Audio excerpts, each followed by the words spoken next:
Ahí reivindican la recuperación del régimen económico de Canarias implantado desde la conquista a raíz de los reyes, de la cédula dada por los reyes católicos. Bien, yo creo que he sabido esa situación de crisis que bueno, se puede ejemplificar con las epidemias que sufrió la población canaria y que causaron esas epidemias o pandemias una mortandad importante, especialmente en la isla de Gran Canaria, que también ha sido estudiada.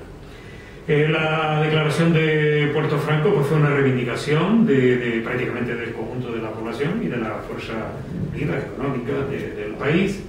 Había algunas voces minoritarias que se oponían a ese régimen de franquicia, también por algunos comerciantes que querían alguna protección, lo cual también se sigue reflejando en la actualidad, ¿no? Yo creo que el debate entre libre cambio y protección sigue muy presente en la sociedad y en la economía canaria. Pero al final se declara este régimen de franquicia y es de lo que marca la historia de Canarias en su parte económica, pues desde ese momento prácticamente hasta la actualidad. ¿Favoreció o no favoreció el régimen de franquicia a la economía canaria? Es un debate que, bueno, digamos que la opinión mayoritaria estaría porque favoreció a la economía y a la sociedad canaria, pero también hay que tener en cuenta algunos aspectos, si no negativos, sí que no favoreció a la mayoría de la población. La valoración puede ser que las fuerzas económicas, empresarios y otros agentes que tenían una posición mayoritaria en la economía pues se vieron favorecidos, mientras que algunos grupos de la población trabajadora, la población laboral, pues no se vio tan favorecida por ese régimen de Puerto Franco en el siglo XIX. De cualquier manera, conviene decir que las cifras de las que disponemos para valorar si la economía canaria creció y sobre todo si el beneficio de ese crecimiento se extendió al conjunto de la población no son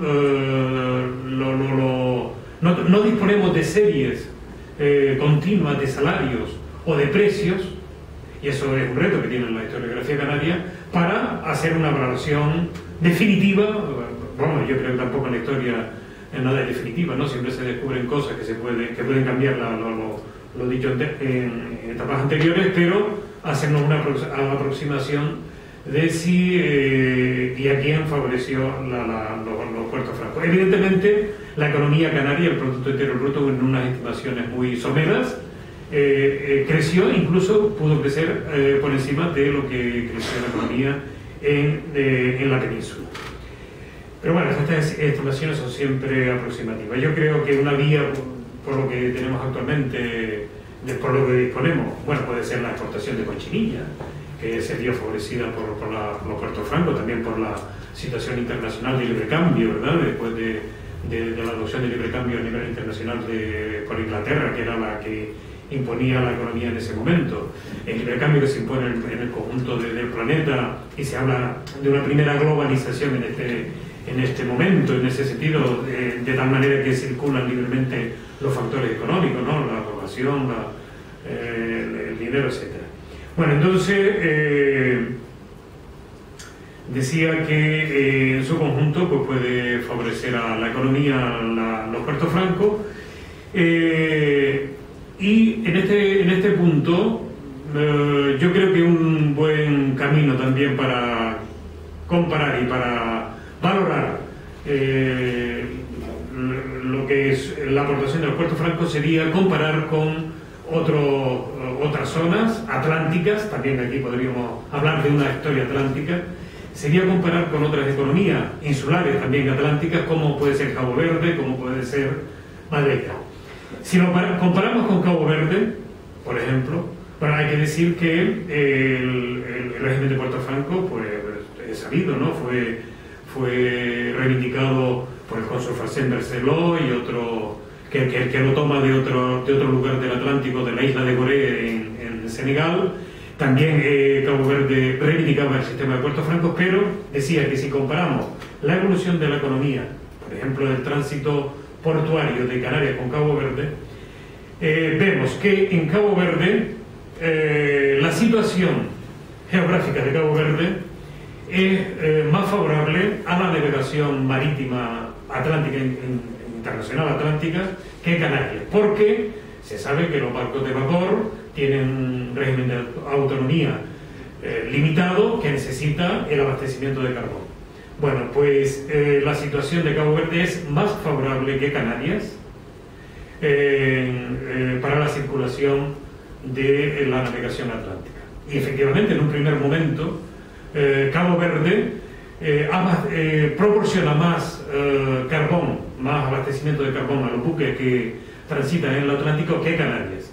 Desde que comienza la navegación a vapor a principios del siglo XIX, Cabo Verde, sobre todo la isla de Mindelo, la isla de San Vicente, el puerto de Mindelo en San Vicente, donde tenía Cesárea Évora, donde que había un gran puerto, donde estaban las empresas inglesas establecidas también.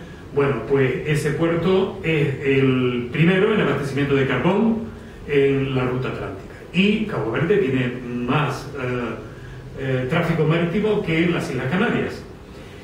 Pero Canarias logra el régimen de puertos francos a mediados del siglo XIX, por la acción de Sabino Berceló y también la propuesta de Sabino Berceló y la acción de los agentes económicos canarios. Podría también hablarse de un pacto entre Canarias y el Estado, en fin, son muchas las derivadas que puede tener este tema, pero logra entonces el régimen de puertos francos y a partir de ese momento Canarias, sobre todo en el último tercio del siglo XIX, con la construcción del Puerto de la Luz, Canarias sobrepasa de una manera clarísima el número de toneladas de carbón proporcionadas a la navegación atlántica, pero de una manera extraordinaria a los puertos de Cabo Verde. Entonces, ¿qué es lo que sucede? Podemos pensar que el régimen institucional que se establece en Canarias de libre cambio es el que favorece esa economía, ese factor económico de la navegación, del abastecimiento de carbón, frente a Cabo Verde, que no, en general las posesiones portuguesas, tanto Cabo Verde como Madeira, que no implantan el régimen de Puerto Franco. Ese es un dato clarísimo de que el aspecto institucional puede ser fundamental para la evolución, para el desarrollo económico. Bien, partiendo de ahí, bueno, un poco el guión que se nos presentaba, de ver la situación social, de ver los ciclos económicos, ya hemos hablado del ciclo de la cochinilla, después vendrá el intento del tabaco y del azúcar. Ahí también aparece el factor empresarial, que yo creo que debería ser estudiado en más profundidad. Por ejemplo, las empresas que se dedican a la elaboración del tabaco o la elaboración del azúcar. Bueno, hay algunas aproximaciones hechas por Oscar Vergasa y Santiago de Luzán, pero es un tema que creo que conviene profundizar, y la lucha entre las fuerzas canarias y las fuerzas estatales, porque también hay un pacto, digamos, entre la burguesía, en fin, la oligarquía canaria con el Estado, a cambio de que se permita los puertos francos en Canarias, pues se permanece políticamente unidos al Estado. En fin, ahí hay un debate también importante. Y en cuanto a la sociedad, a la situación del conjunto de la población, yo creo que aquí también nos faltan datos y otro aspecto que la historiografía debe profundizar. Porque, ¿cuál era la situación real de la población? ¿Favoreció o no favoreció este régimen de puertos francos a la población? Ahí nos faltan datos, y yo creo que una buena pista es acudir a los diarios, a los informes de los viajeros, ¿verdad? Tenemos el libro de Olivia Stone, que nos informa de cómo vivía la población canaria en general en las ciudades. Claro, es una visión desde Inglaterra. Habría que decir también que, por el aspecto comparativo que se nos plantea también en el esquema que nos han pasado, podemos comparar la vida, la forma de vida, el nivel de vida de los canarios, por ejemplo, con Inglaterra, donde se produce la revolución industrial. Claro, en Inglaterra también hay un debate, ¿favoreció o no favoreció la revolución industrial al conjunto de la población? Y aquí podríamos plantearlo igual, ¿no? Como yo lo vengo planteando, ¿favoreció o no favoreció el régimen de Puerto Franco al conjunto de la población. No tenemos los datos, pero sí algunas apreciaciones cualitativas, sobre todo de los diarios y los libros escritos por estos viajeros, que yo creo que es una fuente interesante, pero también habría que ver lo que expresa la literatura canaria, los periódicos o algunos informes precisamente de la Real, ¿no? Y en conjunto, pues parece que mejoró en determinados momentos la situación económica de la población, pero la situación de crisis se vio obligada a emigrar. Ya decía Agustín que era una pista importante la emigración que se produce clandestina o también legal, ¿no? En definitiva, bueno, se nos plantean muchos aspectos, muchos interrogantes, tampoco quiero extenderme demasiado. Había que también referirse al pensamiento o la cultura, bueno, la canariedad que aparece en ese momento. Yo creo que la burguesía canaria en ese momento, sí, referimos, por ejemplo, a un deporte vernáculo, ¿no? La lucha canaria en ese momento se fomenta, pero también con un sentido reivindicativo de la identidad canaria. En fin, hay aspectos ahí que conviene resaltar y situar, ¿no? En su contexto y en su momento, que es importante, y esta Victoria Galván ha realizado el estudio en el capítulo correspondiente y ella ahí lo expone. En fin, le doy las gracias por atenderme y yo creo que ahora pasamos al debate. Sí. Muy bien, muchas gracias.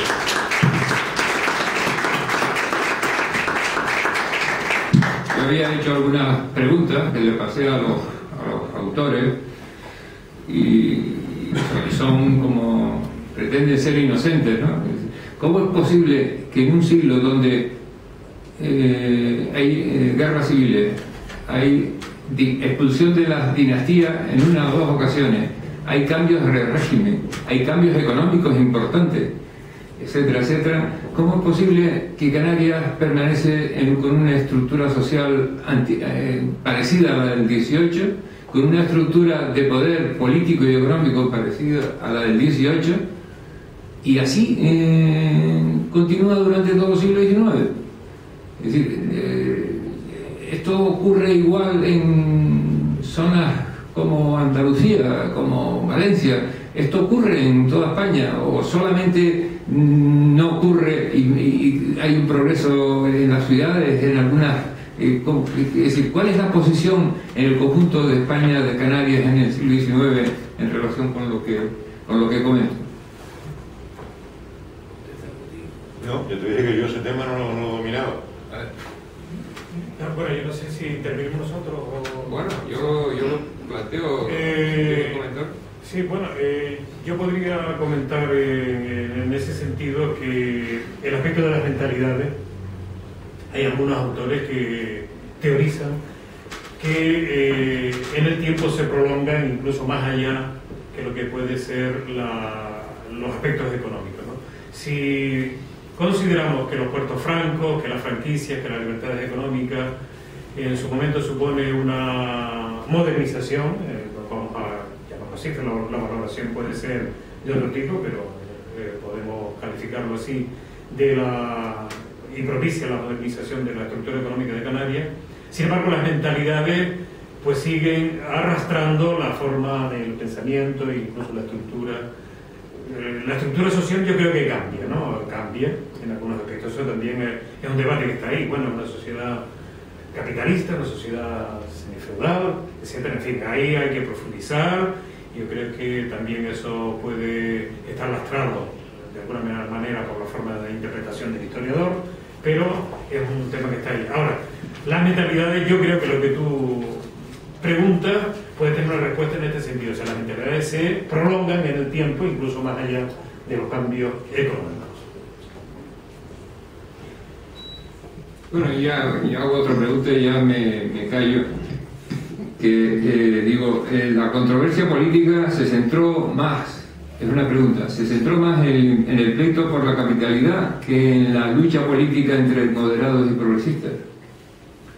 Hubo alternativas al sistema imperante en los círculos políticos y en los círculos culturales.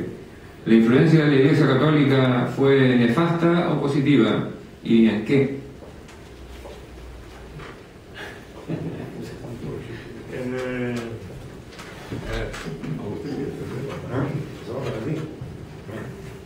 Estamos para ti. La verdad que no tengo ganas, pero en fin. Pues... Bueno, el mal llamado pleito insular es un elemento fundamental en la dinámica política canaria que refleja pues cómo el sistema provincial napoleónico que arbitró la Constitución de 1812 pues encajó mal en un archipiélago y fomentó viejas rivalidades que estaban planteándose en la propia estructura del bloque de poder canario.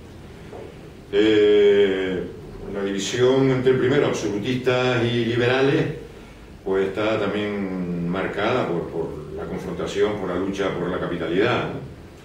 Y luego la lucha por la división o la unidad de la provincia pues también incide el tema de la división entre el liberalismo, entre la derecha moderada y la izquierda progresista. Fue esta última, la izquierda progresista, la que levantó en Gran Canaria el tema de la división provincial.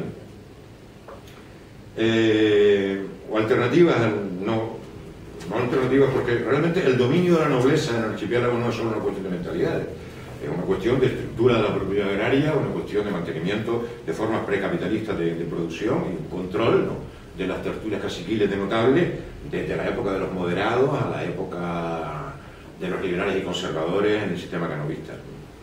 Entonces se mantienen las mismas fuerzas que habían dominado en la monarquía absoluta antes de 1812 y se adaptan al sistema liberal, lo mismo que se adaptaron a la reforma agraria liberal y se beneficiaron incluso de ella, ¿no? Es decir, aquí yo creo que se plantea el fracaso de la revolución burguesa en España y en Canarias. Yo creo que hay toda una nueva dirección en la historiografía española que está cuestionándose, inclusive hasta lo de la vía prusiana, la vía reformista, ¿no?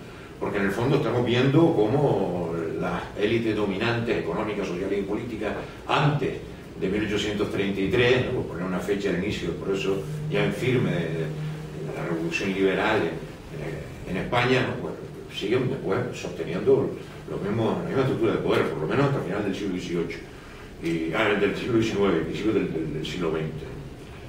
Entonces, bueno, el tema de la Iglesia es especialmente delicado. La Iglesia, no hay un capítulo especialmente dedicado a esto, ni se incide en demasía sobre el tema del papel que representó la institución eclesiástica, ¿no?, en Canarias, pero corresponde también a los parámetros generales de todo el Estado español. Es decir, la Iglesia tiene una enorme riqueza y estaba implicada, ¿no?, en el modelo del antiguo régimen, en el absolutismo real, y también, mal que bien, se fue adoptando poco a poco, ¿no? Bien es verdad que es una Iglesia enormemente conservadora, marcada por el sílabo pontificio y la condena del liberalismo, en el contencioso que le planteó el Estado oligárquico con el tránsito del liberalismo con el tema de la desembolsación eclesiástica, pero luego la Iglesia, aún defendiendo las posiciones más ultramontanas, en Canarias tenemos, bueno, en la diócesis canariense, tenemos como obispo en el periodo final que abarca este primer bloque del manual, del ensayo, tenemos a José María Urquinaona y Vidó, que era un ultramontano catalán que venía a aplicar la línea del sílabo pontificio, ¿no?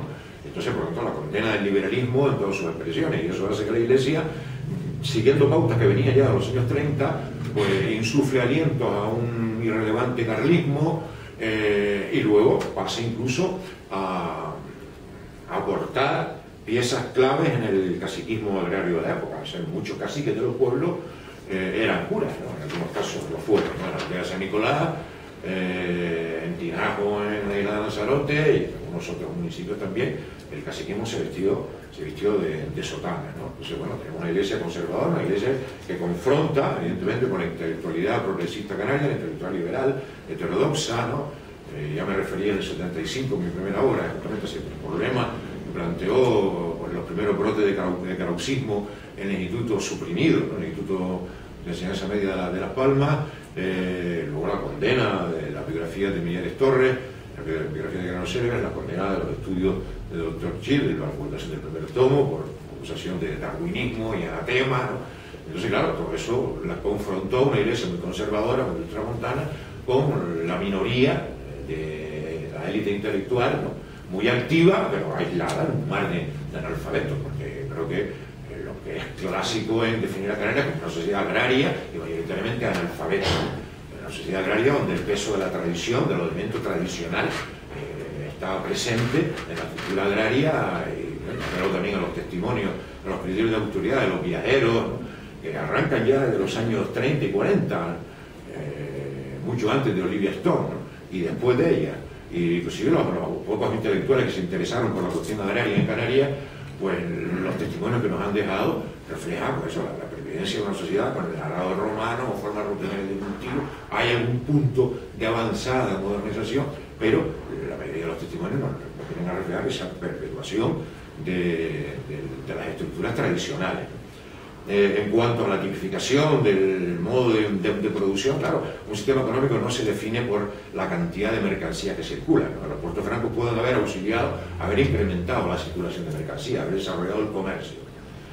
Pero claro, un sistema económico se define por cómo se produce. Si la forma de producción, el sistema de producción, sigue siendo todavía la medianería, parcería, enfiteusis y el trabajo jornalero, el trabajo asalariado en el campo, si acaso empieza a tener unos índices importantes a partir de la implantación del cultivo platanero, no tanto el tomatero, el platanero, ¿no? Y claro, pues estamos hablando del 10%, el 12% de la superficie cultivada en Canarias, pero la mayoría sigue siendo una agricultura policultivista y una agricultura que sigue siendo una agricultura tradicional, ¿no? De todas maneras, el hecho de que se mantenga el papel o se desarrolle el trabajo asalariado en la agricultura no implica también el mantenimiento de formas tradicionales de explotación que no tienen nada que ver con el capitalismo, de carácter precapitalista, de carácter feudal. Les quiero contar solamente una vivencia. En el año 1967 participé con José Carlos Mauricio en una serie de encuestas que luego él elaboró y publicó. Yo fui uno de los encuestadores con Jesús Cantero, Maricarmen Martín y otros camaradas de aquella época. Y fue la primera vez que yo aterricé en el tablero de Maspalomas con 16 años. Y me quedé traumatizado cuando encontré en el tablero de Maspalomas un pueblo medieval, de casas de madera y barro, de gente que no tenía ni servicio de alcantarillado, no había luz, ni agua, ni nada de nada. Eran cuarterías y caserones como si viajáramos al siglo XIII o al siglo XII a nivel europeo, ¿no? Una cosa espantosa. Y luego salarios de hambre. Hay gente que tomaba carne una vez o dos veces al año, si acaso, ¿no? Ahí están los resultados de las encuestas. Entonces, claro, en 1967, cuando empezaba el boom turístico todavía, el sector de la parcería, las porterías del sur de Gran Canaria, el tablero de Maspalomas, pues que vivían como vivían sus abuelos, sus tatarabuelos, etc., en plena Edad Media. Entonces el sector del tomate, de la innovación, pues todo acaso viene de la lucha parcera, pero eso fue un fenómeno posterior. Muy bien, sí.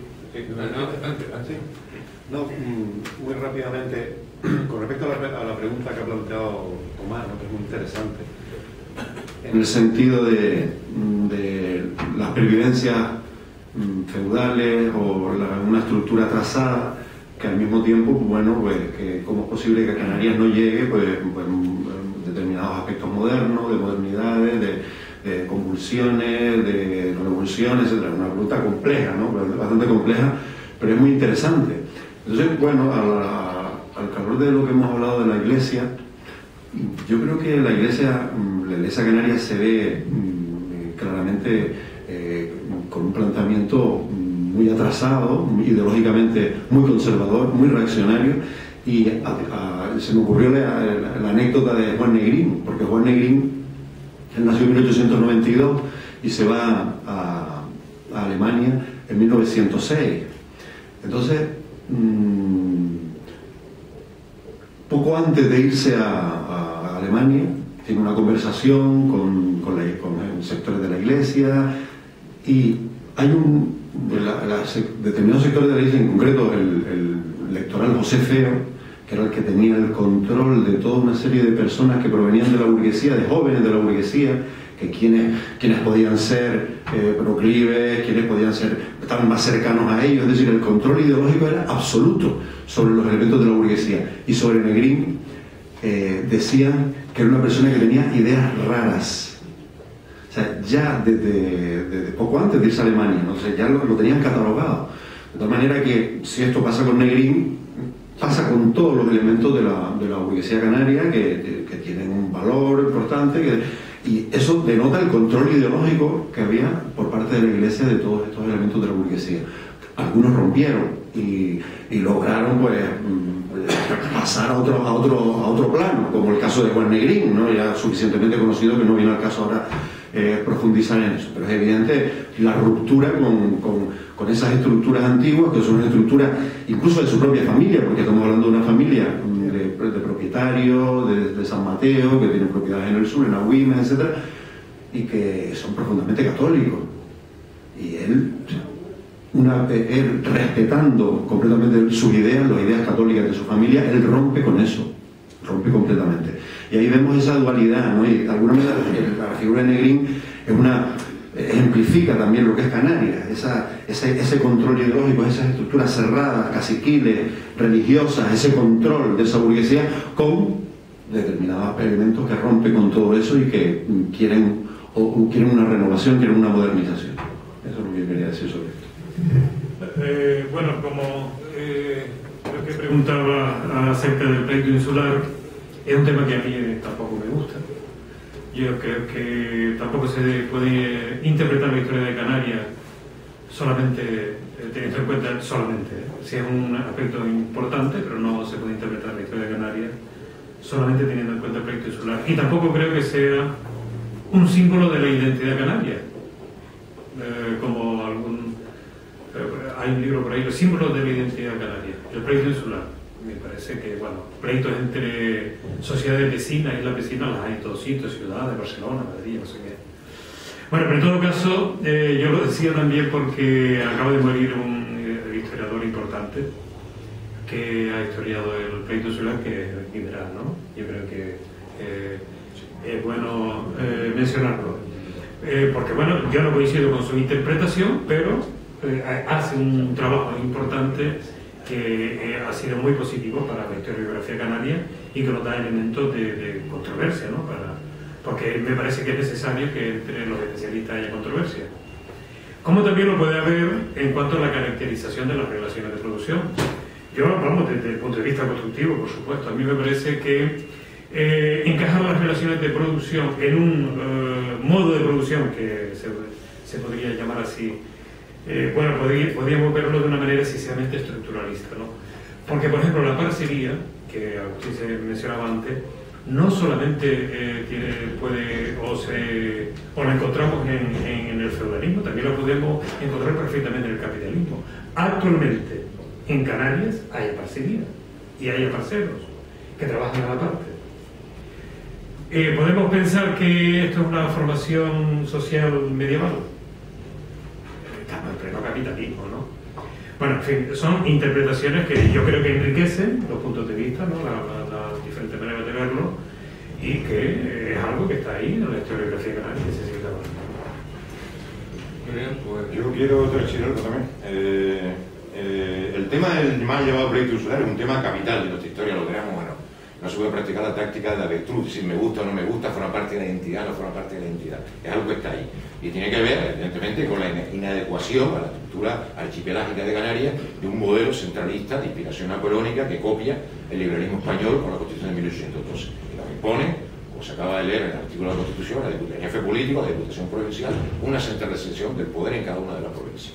Y ese centralismo que afecta al conjunto de la provincia española, y hay bastante bibliografía sobre los pleitos en Galicia, en Asturias, en Murcia, en Andalucía, etc. En Canarias, en el archipiélago, tiene un potencial muy superior, evidentemente. Y esto, claro, va a crear una situación de centralismo interno, de beneficio Santa Cruz de Tenerife. Esto no se puede tildar de un pleito de burguesía, de oligarquía, de minoría, en tanto en cuanto tiene que ver con las inversiones del Estado, tiene que ver con dónde se aplicaban los dineros de la Diputación Provincial. Esto es lo que desarrolla Santa Cruz Dominadora y también, evidentemente, recojo la síntesis en este manual. Tiene que ver dónde aplicaba los dineros de la Diputación Provincial, que extraía de los ayuntamientos, y la invertía básicamente en las enseñanzas públicas y invertía básicamente